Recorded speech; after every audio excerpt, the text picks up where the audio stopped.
திரு சுப்ராயன் சுப்ராயன்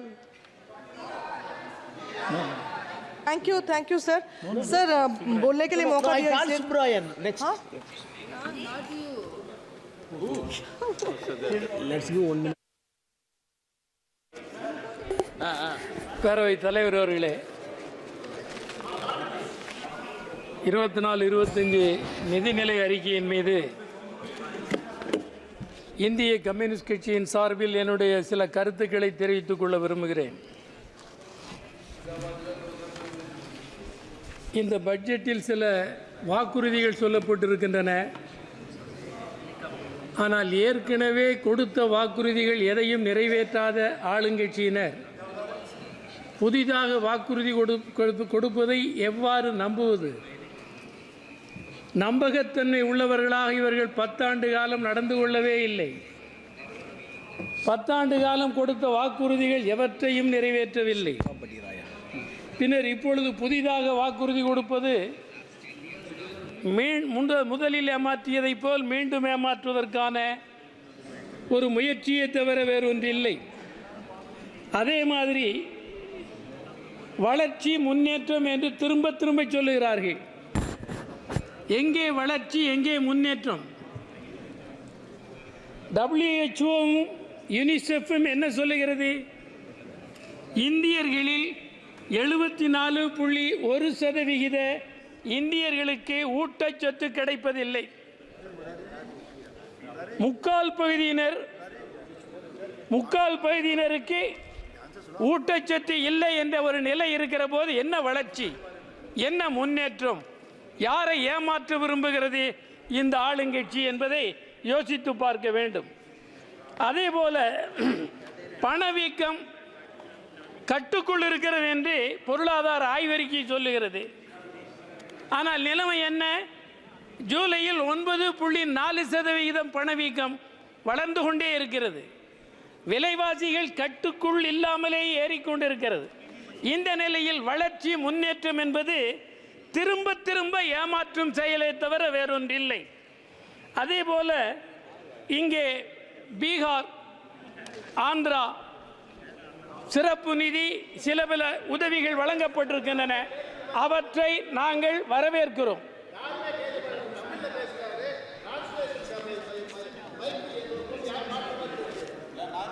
பீகார், ஆந்திராவில் செய்யப்பட்ட உதவிகளை நாங்கள் ஏற்கவில்லை அல்ல, வரவேற்கிறோம்.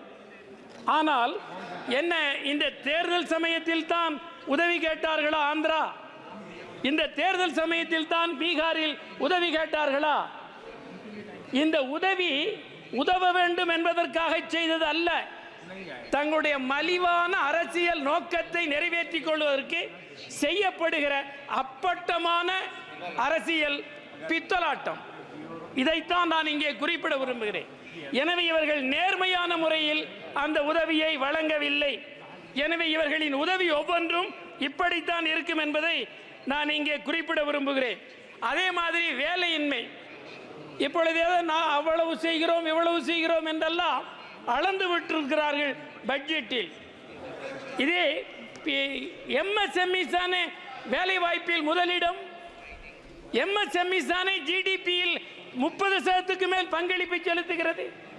அந்த எம்எஸ்எம்இ நெருக்கடிக்கு உள்ளாக்கப்பட்டது யாரால்? இந்த பிஜேபி அரசாங்கத்தின் அப்பட்டமான ப்ரோ மொனோபலிஸ்காகத்தான். இவருடைய முழு ஆதரவும் கார்ப்பரேட் கம்பெனிகளுக்கும் பன்னாட்டு கம்பெனிகளுக்கும் தான்.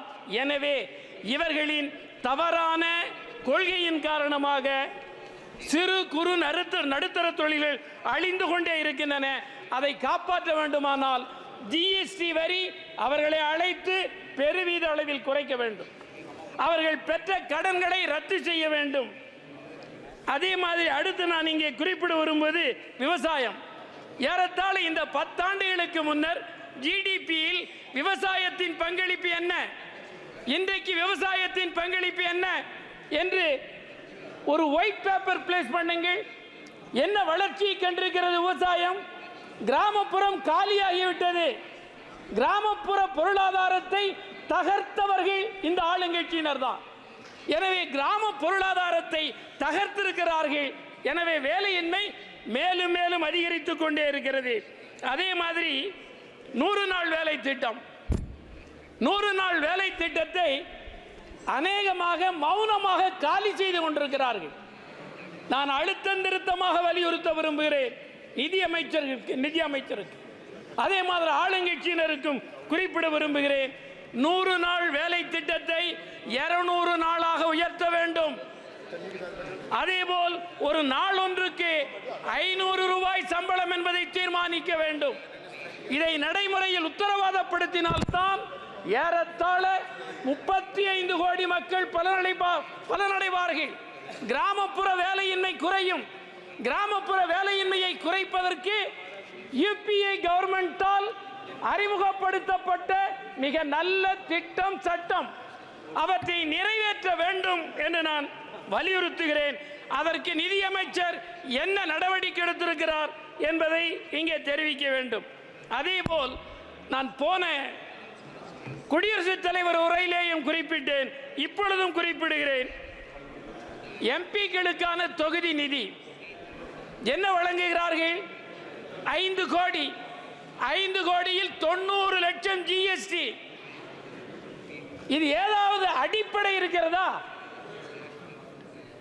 மக்கள் வரிப்பணத்தில் மக்கள் பிரதிநிதிகள் மக்கள் தேவைகளை நிறைவேற்ற ஒதுக்கப்பட்ட நிதிக்கு ஜிஎஸ்டி போடுகிறது இந்த அரசு. இந்த அரசு சிந்தனையோடு செயல்படுகிறதா? ஏதாவது மதிப்பீடு இருக்கிறதா? தயவு செய்து சிந்தித்து பாருங்க. அதே மாதிரி 5 கோடி, அதில் எல்லாம் போனால் 4 கோடி. ஒரு சட்டமன்ற தொகுதிக்கு 65 லட்சம் தான் கொடுக்க முடியும். எப்படி தேவையை நிறைவேற்ற முடியும்?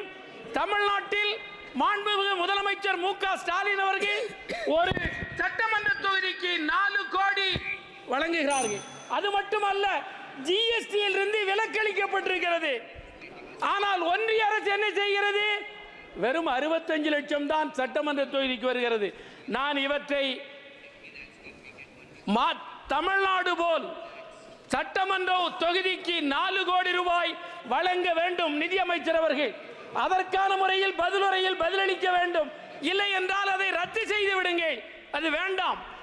ஏதாவது செய்ய வேண்டும் என்றால் அதிகப்படுத்த வேண்டும். அதற்கு அடுத்து நான் இங்கே குறிப்பிட விரும்புவது ஊழல் தேர்தல் பத்திரம் ஒன்றை சொல்லி முடித்துக் கொள்கிறேன். தேர்தல் பத்திரம் ஊழலை பற்றி பேசுவதற்கான தார்மீக அருகதை ஆளுங்கட்சிக்கு இல்லை. ஏனென்றால் ஊழல், இது நான் சொல்லவில்லை, உச்ச நீதிமன்றமே என்ன சொல்லி இருக்கிறது? தேர்தல் பத்திரத்தின் மூலம் வசூலிக்கப்பட்டது சட்டவிரோதம் என்று சொல்லி இருக்கிறது.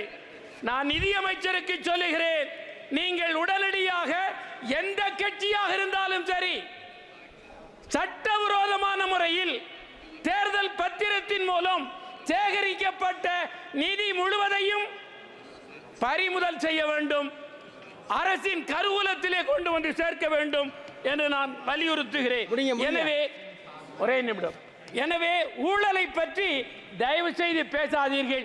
இறுதியாக ஒரே வரி ரிக்வேதத்திலே சொல்லுகிறது. ரிக்வேதத்திலே முனிவர்கள் சொல்லுகிறார்கள், பகை வளர்க்கா அறிவை எனக்கு தா என்று.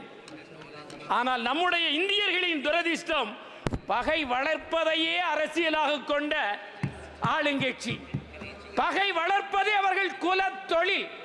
இவர்களின் குலத்தொழிலே இணக்கத்தை தகர்ப்பதுதான், இவற்றை தகர்ப்பதுதான் இந்தியாவில் தேசபக்த கடமை. பிஜேபியை அப்புறப்படுத்துவதுதான் தேசபக்தர்களின் பிரதான கடமை. நன்றி, வணக்கம். ஸ்ரீமதி சட்டாபடி ராய்.